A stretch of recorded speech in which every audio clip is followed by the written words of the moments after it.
So, welcome back, guys. We are back with the episode or chapter number 4 of our novel Obsession. In the previous chapter or episode, we know about the point of view of our hero Lucas, and now in this episode, we will know the story of Ava's side.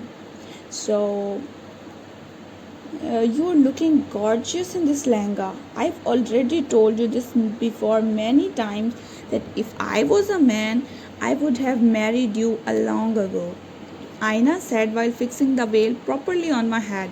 Shut up, I said, chuckling as I heard her excited comment. I looked at myself in the mirror. There stood the bride of the day. I was wearing a dark red heavy lehenga with matching heavy jewelry.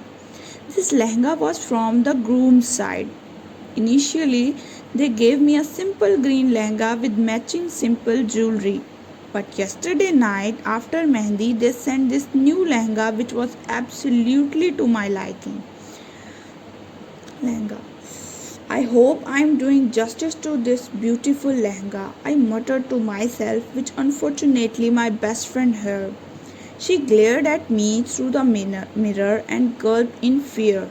She can be scary when she wants. If you speak any more stupid things about yourself, I'm going to beat you very bad, Eva. I'm warning you. She scolded me.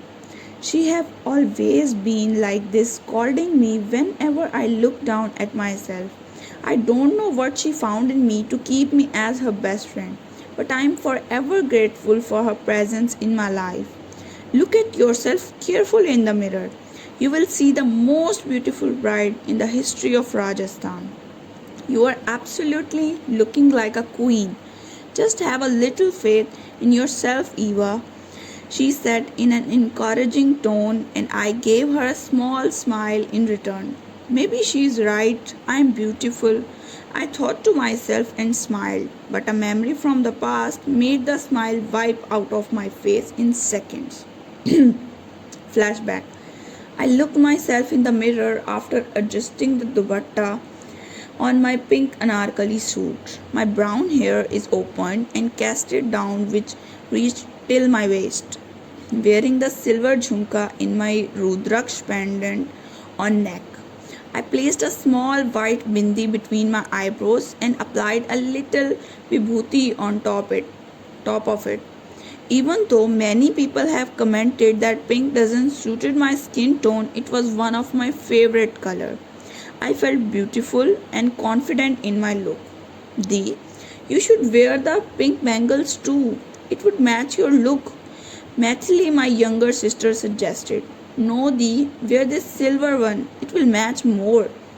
Jahanki, my other younger sister, said, opposing Mithali. And then started their argument, which happens every day in this house. Stop your fight. I'll wear both the bangles. Is that okay with you too? I asked, stopping their fight in between.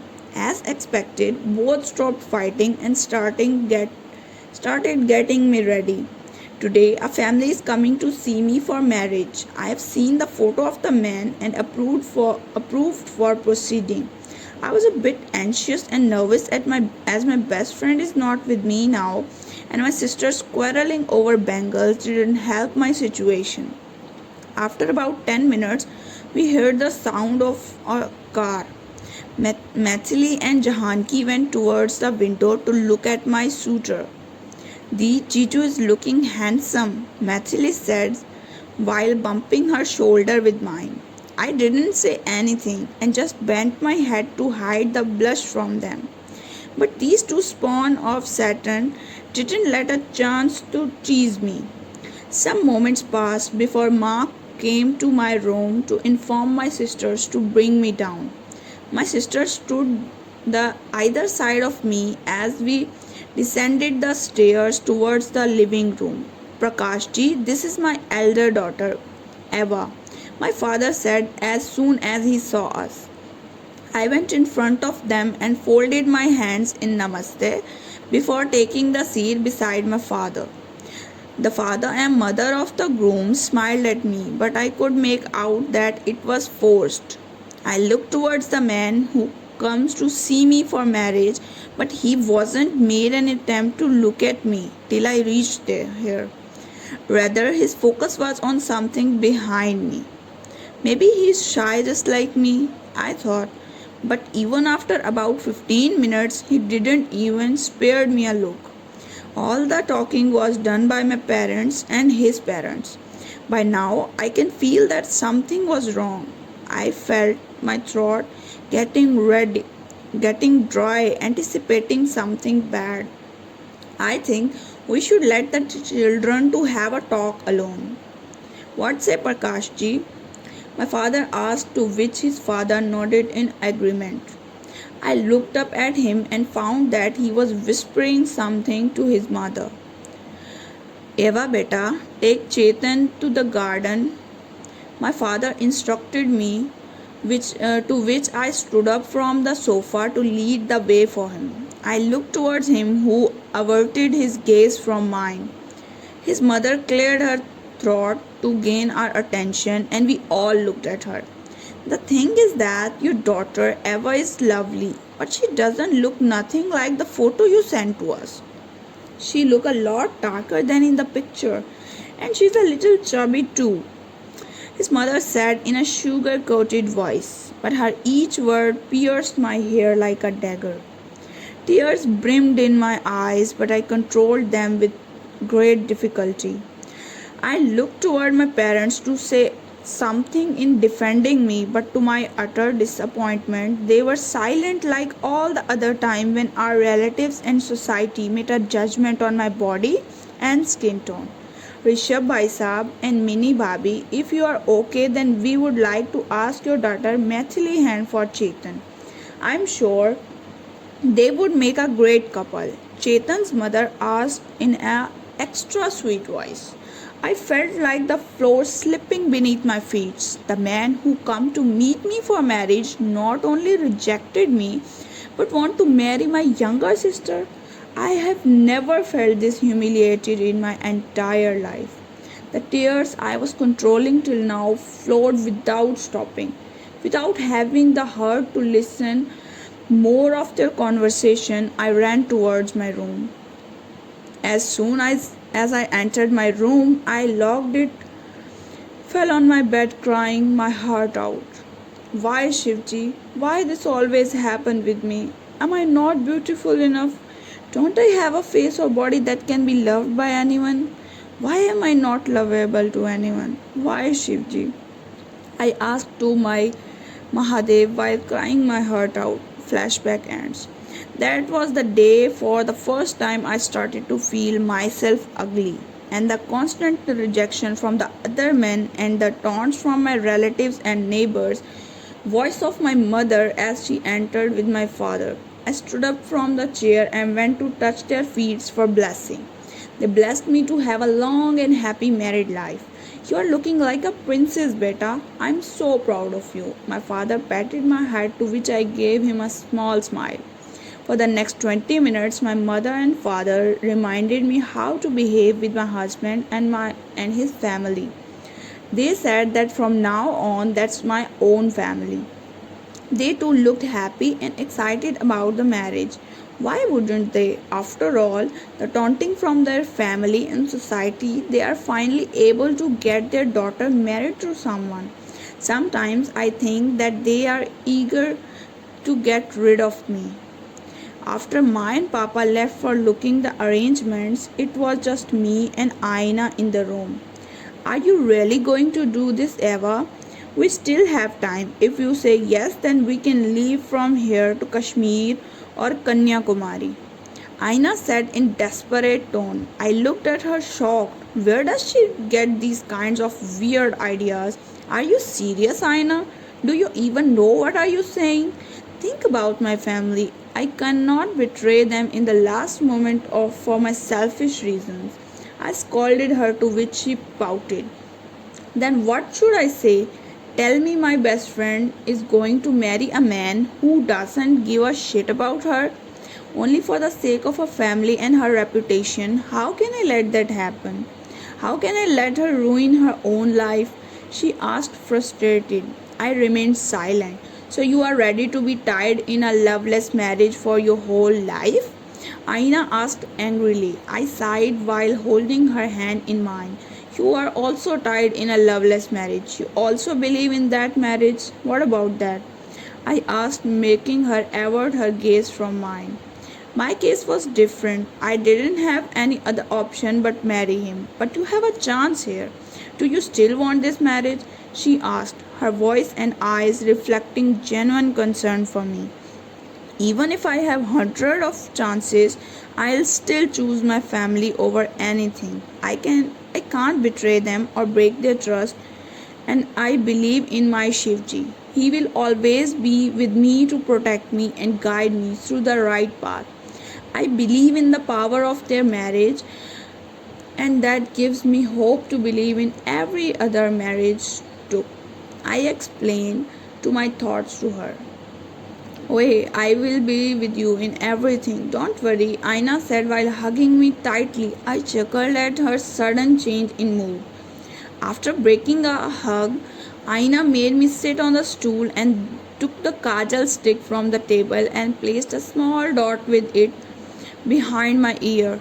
I smiled at her through my happy tears. Aina was the only friend that has always been with me whenever I needed. She has been the constant support in my life and my happy pill. That's why I love her more than my own sisters. Aina once again checked me properly and adjusted everything. This girl and her obsession for making everything perfect. The mehndi had turned into a darker shade of red. Looks like your husband is gonna love you a lot, Aina said while taking my both hands in hers and examining it closely. Why are you suddenly talking like a grandma? I asked, being annoyed. Aina chuckled at my annoyance and flicked my nose. Just like that, but how can that mehndi artist do this? She asked while scrunching her nose and pointed her fingers towards my henna cladded hands. I looked down and sighed at the blunder the mehndi artist caused. I don't know. I asked her to write SV on my hands, but instead she wrote Ellie. I said with a deep sigh. Suddenly we heard the loud sounds of music and cheering of people, which announced the arrival of Sharavan and family along with his relatives and friends. Look like Sharavan has come to take you with him, Aina said in a teasing manner to lift my mood. But I didn't blush like any normal bride would. I wasn't excited or nervous about my marriage. I think she too felt that because she placed her hands on mine in a comforting manner. The door to my room is open with a thud, making us startle at the sudden sound. We looked in the direction and found two men standing there. My gaze fell on the man standing in front of the man standing at my doorstep, who was comparatively higher than the other one. They looked like foreigners. Their big bodies make the room feel smaller. The man was dressed in all black with his hairs perfectly gelled together. But what made me look at him more was those piercing blue eyes, ocean blue eyes. It felt like those eyes have hypnotized me because I couldn't avert my gaze from them. It felt like I could look at those eyes for hours without getting tired and can feel the depth of it for the rest of my life. What the hell are you thinking, Eva? There was no doubt that he was the most handsome man I have ever seen in my life. His perfect jaw covered with slight stubble that only enhanced his looks. His black outfit screamed the power he carried. That's when I noticed that he was also staring at me. His eyes held a different kind of intensity hidden behind them, which made me nervous. My hands automatically fisted around Rudraksh's pendant on my neck. What is happening with me, Shivji? Our staring content broke when I heard the loud voice of my best friend. Excuse me, who are you? Don't you have manners? Didn't someone teach you the basic manners of knocking before entering someone else's room? Aina asked while walking towards those strangers who invaded our privacy. She stood right in front of them while placing both her hands on her waist and raised an eyebrow at him. But the two strangers didn't answer anything to her. All the while, the constant feeling of a piercing stare didn't left me. Those magical ocean blue eyes. I haven't seen something more beautiful than those eyes. Hey, are you two dreaming while standing here, or are you guys deaf? Didn't you hear what I asked? Aina exclaimed while waving her hands in front of him. Those blue eyes looked at Aina with a hint of annoyance swirling in them.